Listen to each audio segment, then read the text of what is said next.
हंसती रहा करें ना, अच्छी लगती है। लगती तो ये छुरी की तरह भी है, जरा इससे दूर ही रहिएगा। अच्छा अच्छा, समझ गया। तो आप यकीनन इनके ट्रांसलेटर हैं। बड़े दुख की बात है, वैसे बेचारी बोल भी नहीं सकती, गूंगी है ना।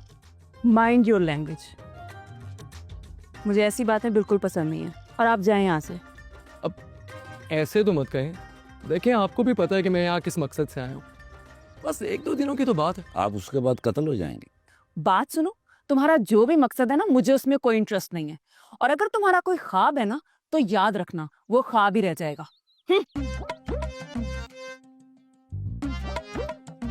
ओ चोरों की नानी, ये हरी मिर्च है, मुंह में डालोगे ना ऐसे ऐसे करते फिरोगे, सो अपना बोरिया बिस्तर समेटो और यहाँ से रफू चक्कर हो जाओ, समझे?